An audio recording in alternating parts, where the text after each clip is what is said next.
אנחנו בדיני חולה. זה הנושא המרכזי, ומדובר על חולה שיש בו סכנה. שבוע שעבר הבאנו כמה דוגמאות לחולה שאין בו סכנה. אנחנו עכשיו בעמוד 16. כותרת על מי מחללים את השבת. כן, יש פה קטע 14, מצאו חי מפקחים, מצאו חי פשיטה, לא צריכה אפילו לחיי שעה. כלומר, המשנה במסכת יומא מדברת על אדם נפלה עליו מפולת, שמפקחים ממנו את הגל, דהיינו מסירים ממנו את הגל האבנים, אפילו זה איסור שבת, ואם מצאו אותו מת, אז עוזבים אותו, אם מצאו אותו חי, מפקחים. אז זו שואלת הגמרא, ברור. זאת אומרת גמרא, אפילו לחיי שעה, כלומר גם אם זה בן אדם שברור שהוא ימות תוך זמן קצר, כן? אבל אתה יכול להאריך את החיים שלו אפילו במספר דקות, אז מותר וחייבים לחלל עליו שבת אפילו באיסור תורה. זאת הלכה מאוד חשובה, הנושא הזה של חיי שעה, כן? אומנם, אני אגיד את זה בסוגריים כי זה לא נוגע כל כך לנושא שלפנינו, כשיש לנו שאלה מה קודם, חיי שעה או חיי עולם, אז ודאי שחיי עולם קודמים. השאלה הזאת הייתה ממש מעשית, לא עלינו, לפני כמה שנים בזמן של הקורונה, שהיו צריכים מכונות הנשמה, ולפעמים והשאלה הייתה את מי להעדיף. האם להעדיף איך לפי איזה סדר עדיפויות לעבוד. אותו דבר יש גם לפעמים, לא עלינו, ואירוע רב נפגעים שיש הרבה פצועים, והחובש צריך להחליט למי הוא הולך. זו סוגיה ממש לא פשוטה. בדרך כלל מקובל בצבא לפחות, שהחולה, הוא ניגש מיד לפצוע הראשון. כלומר, הוא לא מתחיל לוודא מי הפצוע יותר וכו', כי אחרת אין לזה סוף. אבל באופן עקרוני, ברור שחיי עולם קודמים לחיי שעה. מה זה חיי עולם ומה זה חיי שעה? זה גם כן שאלה. כי אף אחד, בעצם כולנו חיים חיי שעה. כן? השאלה אם אתה יכול להאריך את החיים שלו, דהיינו להחזיר אותו למצב שהוא יהיה ככל האדם, הוא ימות באיזשהו שלב, כמו כולנו, או שלא. בכל אופן, באופן עקרוני, מפקחים פיקוח נפש גם לחולה, גם לשעה קלה. כן, אומר השולחן ערוך פה בקטע מספר 15, אפילו מצאו מרוצץ, כן? זאת אומרת, לא עלינו שנפל עליו גל גדול של אבנים והראש שלו שבור, שאינו יכול לחיות עליו לפי שעה, מפקחים ובודקים עד חותמו. יש פה שאלה יפה של המשנה ברורה, הגמרא במסכת שבת דנה מאיפה אנחנו יודעים שמחללים שבת על חולה שיש בו סכנה. אז הגמרא מביאה טעם, חלל עליו שבת אחת, בשביל שישמור שבתות הרבה. אז אומר המשנה ברורה, אם זה הטעם, אז זה נכון לחולה שאתה יכול להציל אותו באופן ממשי, אבל אם אתה מציל אותו 10 דקות, אז מה זהו? התשובה היא שזה לא עיקר הטעם. עיקר הטעם לומדים את זה מפסוק. השאלה הזאת היא חשובה, כמובן, גם ליהודי אינו שומר שבת, ודאי בזמננו שהוא יכול להיות מוגדר כתינוק שנשבע, מחללים שבת, וזה פשוט לגמרי. אפילו אדם שהוא, לא רק שהוא לא שומר שבת, אלא הוא אפילו מתנגד וכו', מחללים שבת. לגבי גוי זה סיפור אחר, לא ניכנס לסוגיה הזאת, האם מותר לחלל שבת על גוי באיסור מהתורה, שזה סוגיה שצריכה לדון בו כל מקרה לגופו, אבל בכל אופן לגבי יהודי ברור שמחללים השבת, אותו דבר מחללים שבת על שוטה, כן? אתה לא אומר חלל שבת אחת בשביל שישמור שבתות הרבה, הוא לא שומר אף פעם שבת, כן? אף על פי כן. יש פה עוד שאלה מעניינת על אדם שמאבד עצמו לדעת, האם מחללים עליו שבת.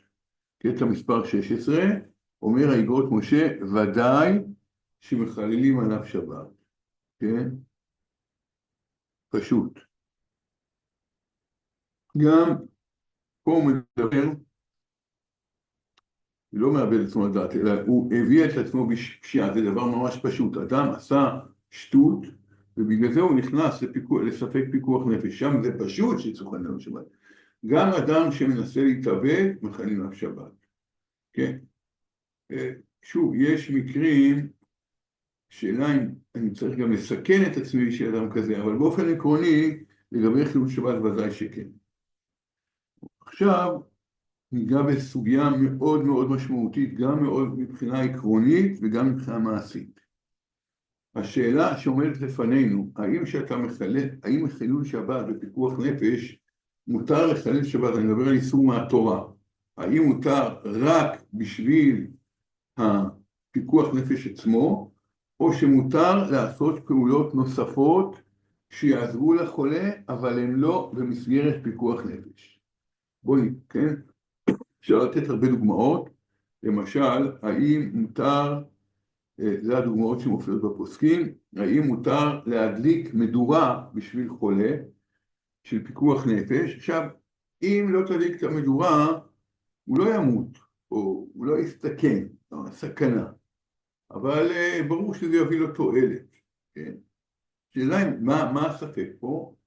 אפשר להגיד את זה בכמה תגובות, אבל אני אגיד את אחת מההגדרות, שהספק בפוסקים הוא האם שבת הות, האם שבת הותרה או דחויה. זאת אומרת, אפשר להסתכל על חילול שבת בפיקוח נפש בשני אופנים. אפשר להגיד ככה, יש שבת ויש פיקוח נפש, והפיקוח נפש הוא יותר חשוב מהשבת, לכן הוא דוחה את השבת. אז זה נכון כשמדובר על פיקוח נפש, אבל אם יש מלאכה שהיא לא ממש פיקוח נפש, אז השבת לא, אז השבת דוחה אותה, היא לא דוחה את השבת. זה אפשרות אחת.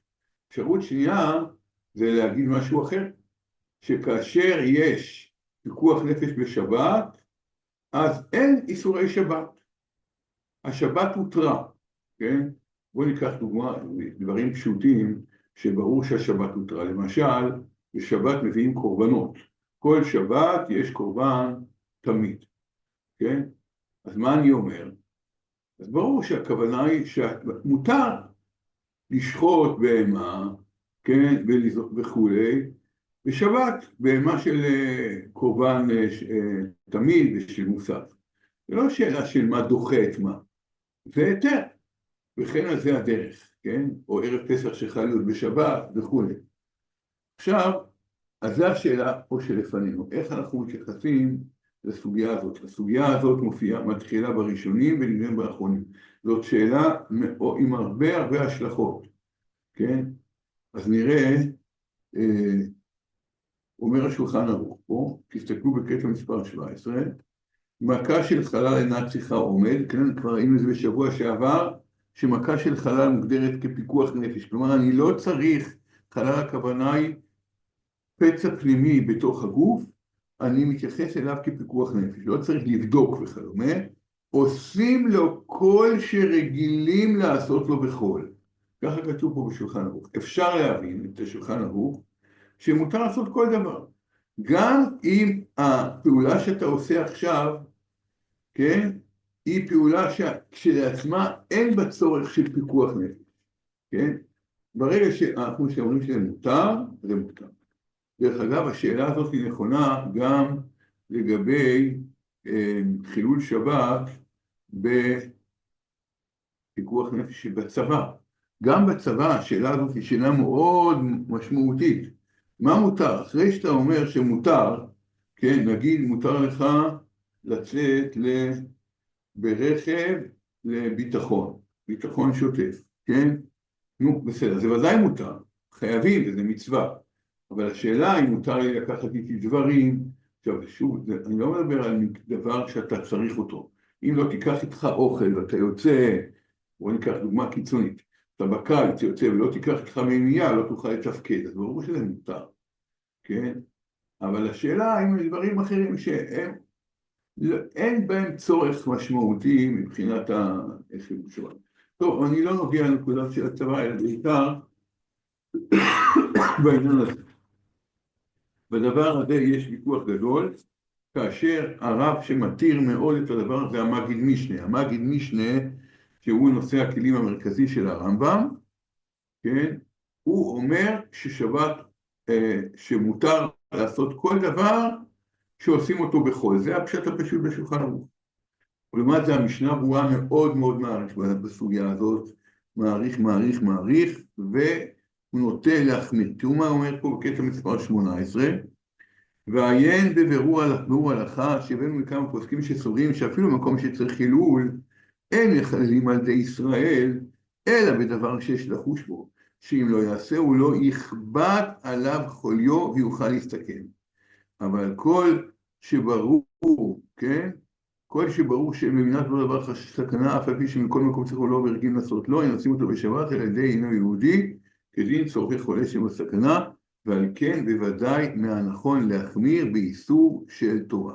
יוצא מהמשנה ברורה שני דברים. א', יוצא שאם יש מעשה שאין חשש שאם תימנע ממנו יכביד עליו החולי, והוא איסור מהתורה, אז המשנה ברורה מחמיר בזה. אם זה איסור מדרבנן, אפשר להקל, או גם אם זה איסור מהתורה על ידי גוי. כן, עכשיו השאלה, איך מגדירים את זה? כן, תכף נראה. ילקוט יוסף, הוא נוטה להקל לגמרי, אומר שילקוט יוסף, חולה שיש בו סכנה, שמחללים עליו את השבת, מותר לעשות עבורו כל מלאכה שהורגים לעשותה לו בכל, אף מלאכות כדי לרבותו, כדי להקל על מלאכובים וייסורים, ואין צריך להחמיר בזה כל שיש לחולה קצת צורך. אז הילקוט יוסף מקל. עכשיו, גם המשנה ברורה שמחמיר, תכף נראה שלא עד הסוף הוא מחמיר. זאת אומרת, תסתכלו פה באותיות הקטנות אחרי קטע 19, אמנם הדגישה ביאור הלכה, שאם על ידי דבר שנעשה לו יתחזק החולה, ודאי שמחללים עליו שבת אף באיסור דאורייתא. זאת אומרת, כן, תסתכלו פה בקטע 20, אומר השולחן ערוך, מותר לכבות הנר בשביל שישן החולה שיש בו סכנה. כן, מי שאומר פרק בימים מדליקים, יודע שזה כתוב במשנה. עכשיו ככה, קשה להניח שאם אתה לא תכבה, מה יקרה אם לא תכבה את הנר?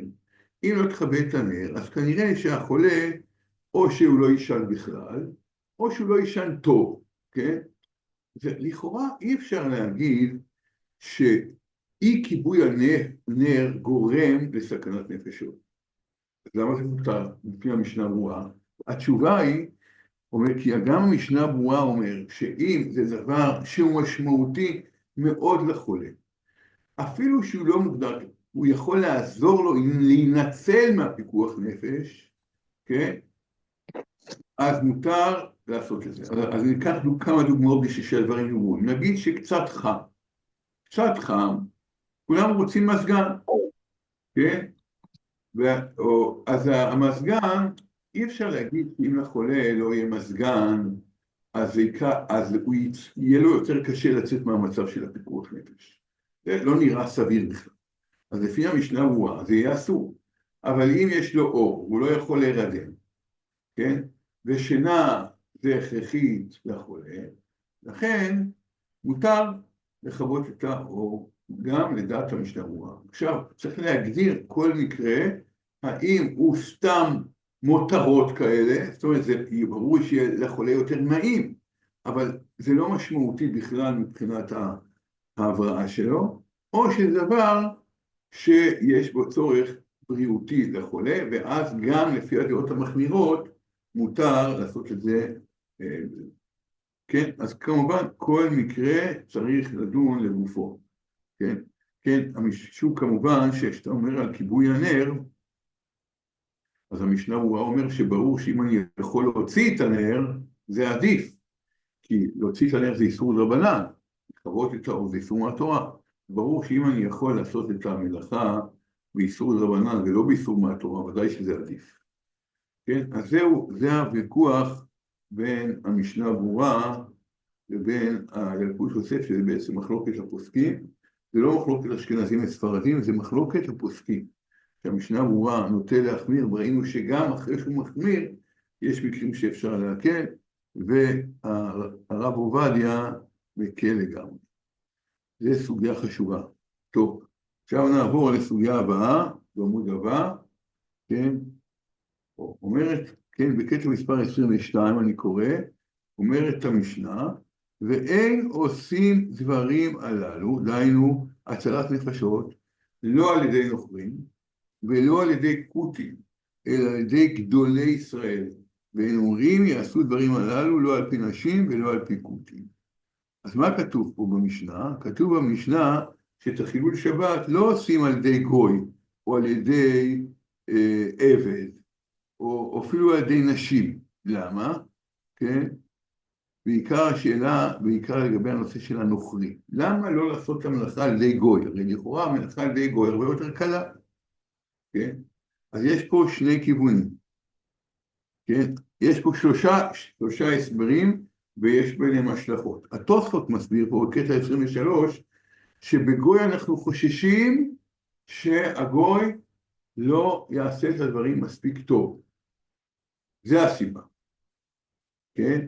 אז כמובן שלפי ההסבר הזה, כאשר מדובר על רופא גוי למשל, והוא בתפקיד, אז לכאורה הסיבה הזאת היא לא רלוונטית. כן? זה הסבר אחד. כן? הסבר השני הוא בשביל שהשבת לא תהפך להיות קלה. כלומר, אם אנחנו נעשה את המלאכה על ידי אנשים קלי דעת, במקרה הזה קטנים, או בדוגמה של השולחן ערוך, סליחה, נשים שכמובן במציאות של פעם, שהן לא יודעות כל כך הרבה, אז הן עלולות לבוא לזלזול בשבת. כלומר, הדאגה פה היא לא לחולה לפי ההסבר הזה, הדאגה היא לשבת, כן? כשאתה נותן את זה לאנשים פשוטים וקלי דעת, אז הם עלולים לחפש אחר כך בדברים אחרים, כן? והסבר אחר, בדיוק הפוך של הראש, כן? שאנחנו חוששים שאם ניתן זה לקטן, אז כל פעם שיהיה פיקוח נפש, יתחילו לחפש איזה קטן או גול או משהו כזה, ואז יש חשש שהפיקוח נפש לא יגיע בזמן. תשימו לב שכל אחד מההסברים מתייחס למשהו אחר, כן? אחד, שני הסברים זה בגלל הדאגה לחולה, כן? רק לפי תוספות זה דאגה לחולה העכשווי, שמא הגוי יתעצל. לפי הראש זה דאגה לחולה לעתיד, כי שלא יתחילו לחפש קטן וכו' וכו', ולפי הרמב"ם זה לא דאגה לחולה, אלא זה דאגה לשבת. אז עכשיו, הסוגיה הזאת היא סוגיה מצוינת. עכשיו, יש עוד דבר, שכתוב גדולי ישראל. מה זה גדולי ישראל? אפשר להסביר את זה בשני אופנים. אפשר להסביר גדולי ישראל כמובן אנשים מבוגרים, להבדיל מקטנים, ואפשר להגיד שהכוונה לתלמידי חכמים, גדולי ישראל כפשוטו, כן? תסתכלו פה בעמוד הבא, בקטע 26, שיש שם במעמד החכמים מצווה לכתחילה לעשות חילול זה על ידיהם. כן, ככה עוסק המשנה ברורה. כלומר, אם יש תלמיד חכם במקום, אז נגיד דווקא לא שהוא יעשה את החילול שבת. כן? זה בשביל להחשיב את החילול שבת הזה, את ההצלת נפשות הזה, ולהבין שזה לא סתם, לא נותנים את זה לאנשים בקטנים, כן? הנושא הזה של פיקוח נפש הוא חשוב מאוד. עכשיו, יש פה שאלה,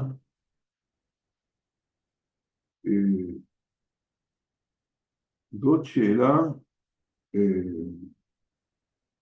לפי זה, יוצא לכאורה, שכאשר יש לי אפשרות לעשות על ידי גוי או על ידי יהודי, עדיף צריך לעשות על ידי יהודי.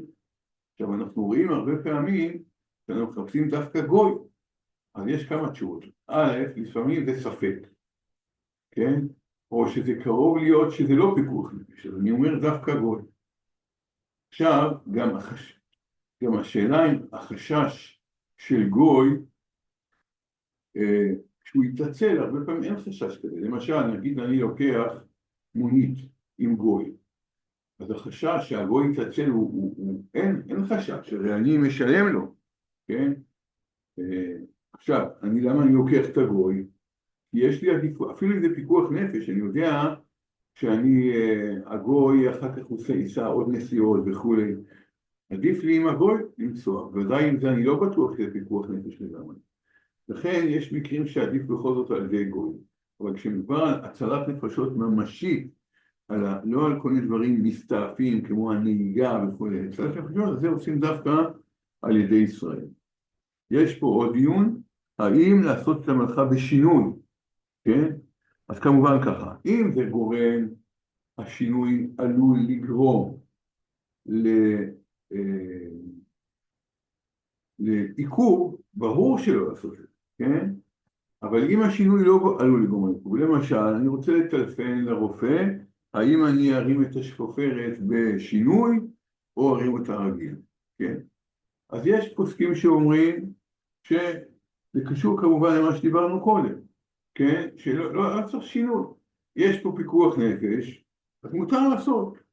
ויש כאלה אומרים, תמיד עדיף הקל תחילה. כלומר, להשתדל לעשות כמה שפחות איסורים, אם זה לא מקשה, כן? למשל, יש דוגמאות שאני תמיד אומר לאנשים לדאוג לא לעשות את זה, כן? למשל, אדם נוסע בשבת עם חולה, אז הוא בעצם עובר על מאות איסורי תורה בנסיעה. עכשיו, אתה יכול לשאול, אבל עכשיו כשהוא נוסע פה בכביש, האם הוא צריך לאותת או לא צריך לאותת? כן, הוא יכול להגיד, אני יוצא ב-10 בלילה, אין פה בכלל מכוניות, למה אני צריך לאותת? כן, אבל א', אתה לא תמיד יודע, כן, אם כן צריך או לא צריך. ב', זה יבלבל אותך. עכשיו הדבר המרכזי שיש לך, זה תתרכז בנסיעה, שהנסיעה תהיה כמה שיותר בטוחה ומהירה.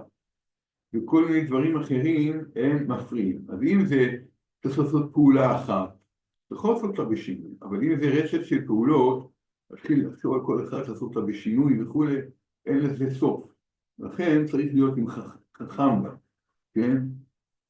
ולכן להיות חכם, ובמקרים כאלה לא עושים שום שינויים, אלא עושים את הדברים בצורה הכי נכונה. כן, יש פה עוד נקודה מעניינת לגבי כתיבת, האם לעשות תרופה של סגולה, קמא. אז אומר הרב יגרוש משה, כיוון, כן, יש שם דיון, למשל, אם מותר להביא קמא מחוץ לתחום וכדומה, כן? היגרוש משה אומר שזה לא פשוט, כן? אלא אם כן יש חשש שהחולה מחמת זה, שאתה לא מביא לו את הקמא, ייגרם לו צער גדול, וזה בעצמו עלול לסכן אותו. אז אם ככה, אז ודאי שהכל מותר גם לכתוב, אבל צריך, כן?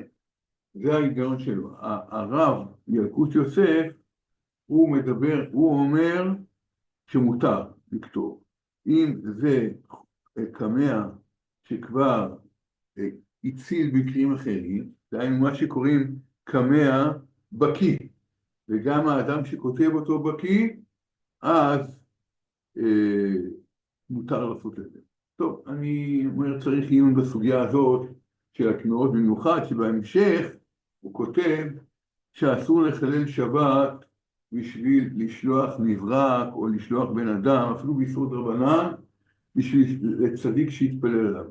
לא כל כך ברור לי מה ההבדל בין הקמא ובין הצדיק.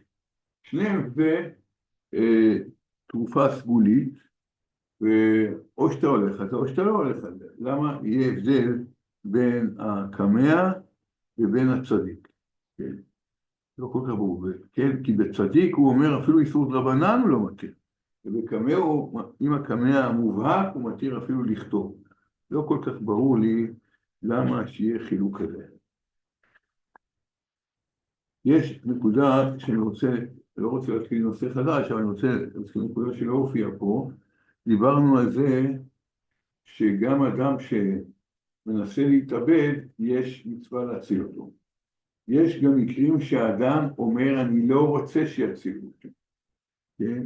אני לא רוצה שיצילו אותי, אז ברור שאסור לשמוע לו, כן? וצריך להציל בן אדם, גם אם הוא אומר אני לא רוצה להינצל. כמובן שיש מקרים שלא חייבים להציל בן אדם, כשהוא נמצא במצב מאוד מאוד קשה ויש לו כאבים וכו', זה סוגיות קריטיות בעיקר של אנשים לפני פטירתם, כן, כמה להתערב, לעשות כל מיני ניתוחים או פתרונות פולשניים וכדומה, זו סוגיה שצריכה לימוד בפני עצמו, אי אפשר להיכנס לזה עכשיו, אז יש לדון בזה. אבל זה שהאדם אומר שהוא לא מוכן להינצל כי הוא לא רוצה שיחללו עליו שבת, אז זה ודאי דבר שלא מתקבל על הדעת. אני רוצה לספר סיפור ששמעתי לפני הרבה שנים מהרב לף, הרב של מתתיהו. הרב לף היה הרב של קהילה גדולה בארצות הברית, שכמובן חלק גדול מהקהילה לא היו שומרי שבת, כמו בארצות הברית, וחלק היו כן. בקיצור, היה שם, באו אליו בערב יום כיפור משפחה וסיפרה שהאבא, הסבא הזקן, צריך לאכול ביום כיפור, הוא לא מוכן לאכול. למה? הוא אומר, אני אף פעם לא אכלתי ביום כיפור, ואני גם השנה לא אוכל, ומקסימום אני אמות, אני לא מוכן לאכול. ולא יודעים איך לשכנע אותו. אז הרב לף הלך ליהודי הזה ואמר לו, תראה, אם אתה תצום נגד הלך, כן? כי אתה צריך לאכול, ואתה תמשיך לחיות, יהיה לך נס ותמשיך לחיות, אני מוציא אותך מהקהילה. לגמרי. אז היהודי הזה כמובן מאוד נפגע, למה וכו'. אז אמר לו הרב לף ככה, תראה, יש לנו יהודים וחללי שבת בקהילה, שאפילו מגיעים אולי עם האוטו שלהם לבית הכנסת, ואנחנו מקבלים אותם באהבה ובשמחה. אבל אם יהיה לנו יהודי שהוא עובד עבודה זרה, ברור שלא נקבל אותו לקהילה, ואתה עובד עבודה זרה. אז הסבא הזקן הזה מאוד נעלב, מה אני עובד, מה אתה רוצה ממני? אמר לו, הקדוש ברוך הוא רוצה שיעבדו אותו, ואתה עובד את יום הכיפורים. במקום לעבוד את הקדוש ברוך הוא, אתה עובד את יום הכיפורים. כן, זאת אומרת, הדבר העיקרי זה מה לעשות, מה הקדוש ברוך הוא רוצה. הקדוש ברוך הוא רוצה שאתה תאכל ביום כיפור. זה מה שהקדוש ברוך הוא רוצה. כן, ואם אתה לא, אז אתה כאילו לא עובד אותו. אתה לא עובד אותו, אתה עובד איזה משהו שקוראים לו יום כיפור. טוב, ככה הוא הצליח לשכנע את היהודי הזה. טוב, אני רוצה להגיד רעיון קצר לפרשת השבוע. פרשת השבוע וארא, בתחילת הפרשה, כן, מופיע, כן, הקדוש ברוך הוא אומר 4 לשונות גאולה, והצלתי אתכם וגאלתי אתכם, לקחתי אתכם לעם והייתי לכם אלוקים והבאתי אתכם לארץ, כן?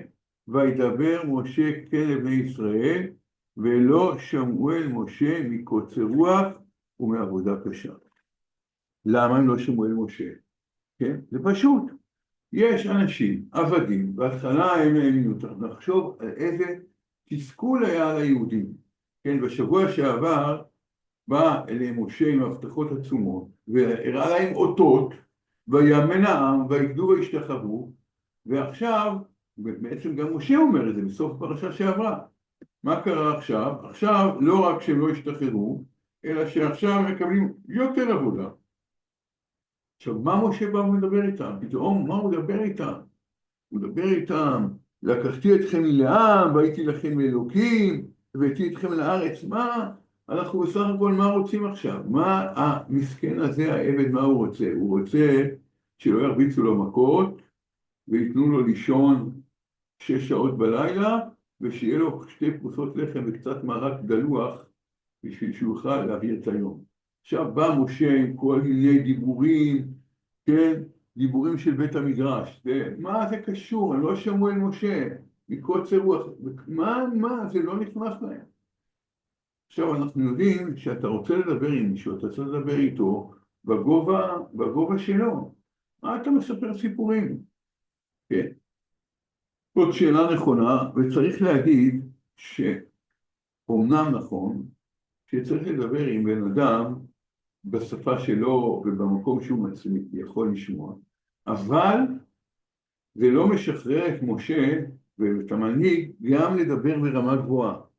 כי הדיבור ברמה הגבוהה אולי עכשיו הוא לא מאוד משמעותי, אולי בכלל לא משמעותי, אבל יש לו השלכות לעתיד לבוא, כן? ואסור להישאר רק, אני לא אומר להיות רק בדיבורים גבוהים, אסור להישאר רק בדיבורים הפרגמטיים, היומיומיים והפשוטים. צריך להסתכל קדימה, כן? אני חושב שהדברים האלה מאוד מאוד משמעותיים גם אצלנו, כן? מה אנחנו מחפשים במדינת ישראל וכו'. אם אנחנו רק מחפשים איך שהרצל אמר מקלט ליהודים וכו', או שאנחנו רוצים מה שקדוש ברוך הוא אומר פה, כן? לקחתי אתכם אל העם והייתי לכם לאלוקים והבאתי אתכם אל הארץ, נתתי אותה לכם מורשה על נשם, ממלכת כהנים, מה שכתוב בהמשך. אז זה דבר אחד. דבר שני, אני רוצה להזכיר עוד רעיון גם כן מפה, דומה מאוד. יש פה מדרש פליאה, כתוב, וידבר השם אל משה ואל אהרון, ויצווים אל בני ישראל ואל פרעה מלך מצרים, להוציא בני ישראל מארץ מצרים. הפסוק הזה הוא פסוק קשה, כי מה זה ויצווים אל בני ישראל? כן? מה הוא ציווה? לא כתוב שהוא ציווה, כן? אז רש"י אומר, ציווה עליהם להנהיגה בנחת לסבול אותם. אבל יש ירושלמי מדהים. אמר רבי שמואל ברב יצחק, על מה ציוום? על פרשת שילוח עבדים. כן? למה? כי מה המקור שלו? מירמיהו. בירמיהו מסופר שהמלך יהויקים, אני חושב, או יהויקים, אני לא זוכר, כן? ירמיהו בא אליהם ממש קצת לפני הגלות, לפני החורבן, ואמר להם לשחרר את העבדים. והם שחררו, כן, הם שחררו את העבדים, ואחר כך התחרטו ותפסו אותם מחדש, כן? ואז בא אליהם ירמיהו ואמר להם, איך אתם עושים את זה? הרי זה מה שציוויתי אתכם יום הוציא אתכם מארץ מצרים. אז כאילו ביום הוציא אתכם מארץ מצרים ציוויתי אתכם על שילוח עבדים. עכשיו, את הפסוק אפשר להסביר באופן אחר. מה ההיגיון בזה? תחשבו על זה, מה אתה בא לעבד, זה רק מקצין את העוד יותר. אתה בא לעבד שלא יודע אם הוא יחיה עד מחר בבוקר, ואתה אומר לו שכשיהיו לו עבדים, הוא יצטרך לשחרר אותם אחרי 6 שנים. איזה עבדים? הוא בקושי חי הבן אדם הזה. על מה אתה מדבר איתי? מה זה? זה עוד יותר מופקע ממה שהתורה, מפשט של התורה, לפחות אתה מדבר שם על יציאת מצרים, מה זה עבדים? איפה עבדים? תן לחיות, אם אתה רוצה, תביא לי עוד חתיכת לחם. התשובה היא, שוב, זה קשור למה שאמרנו קודם. הנושא של עבדות, שוב, אנחנו חיים במציאות אחרת. עבדות בעולם העתיק זה דבר מאוד מתבקש. יש אדם עשיר, יש אדם עני, האדם העני מכר את עצמו לעבד. מה פתאום שאני אשחרר אותו? למה שאני אשחרר אותו? כן? מתי בן אדם יכול להבין מה המצב של עבד? כשאדם נמצא במצב של עבד, הוא מבין מה זה עבד. כשאדם עשיר הוא לא מבין. יש סיפור מאוד מפורסם על קהילה אחת שהיה חורף מאוד קשה, ולא היה כסף לקהילה לקנות עצים, עצי הסקה, לאנשים העניים בקהילה. אז הרב הלך לדבר עם הגביר של העיירה, הוא דפק בדלת, והמשרת פתח לו את הדלת, והרב אמר למשרת שהוא מבקש שהגביר יבוא בעצמו. טוב, אז הגביר הגיע לפתח של הדלת, הזמין את הרב. עכשיו, כמובן שהגביר היה לבוש בבגדים של בית, היה לו כמובן חימום מצוין, הוא היה לבוש עם חולצה. והרב, לא, הרב אמר לו, אני רוצה לדבר איתך. אז הוא אמר, טוב, בוא תיכנס, לא, אני רוצה לדבר איתך בחוץ. טוב, עכשיו, מי יודע, זה סוד או משהו? קיצר, הרב התחיל לדבר איתו וכו', כמה זה חשוב, להביא עצים, כדומה, והגביר בסוף הסכים לזה. ואז הגביר אמר, ואז הרב אמר, בואו ניכנס הביתה, נתחמם קצת. טוב, כשהם ישבו שם בפנים, ליד התנור וליד הכוס תה, אז הגביר אמר את הרב, למה לא נכנסת ישר? אמר לו הרב, אני רציתי שתרגיש ל5 דקות מה שמרגיש העני. אם תרגיש כמה קר לעני, אז אתה תיתן. בבית שלך אתה לא מרגיש את זה, אז איך אתה תיתן? וגם מה שאנחנו אומרים פה, בשביל להרגיש צער של מישהו, אנחנו לא רוצים להיות בצער, אבל באמת, רק מי שהיה בתוך צער, מרגיש באמת את הצער של הזולת. לכן, התורה מדגישה פה את הנושא הזה של שחרור עבדים, שמקווה שעוד 1000 שנים וכדומה, יזכרו את העניין הזה דרך זה מה שהתורה כל הזמן אומרת, כן? לזכור עבד היית בארץ מצרים וכו', נכון? למה אתה צריך לזכור? אם אתה רוצה לתת מנוחה, כן, בשבת לערב, אתה צריך לזכור את זה. אם תזכור, אז אולי תבין שצריך לתת לו. אם לא תזכור, לא תבין. אז לכן שני הדברים האלה הם מאוד בולטים פה בתחילת הפרשה. עד כאן להיום, ערב טוב לכולם, לילה טוב ובשורות טובות. תודה רבה, תודה רבה. לילה טוב. לילה טוב.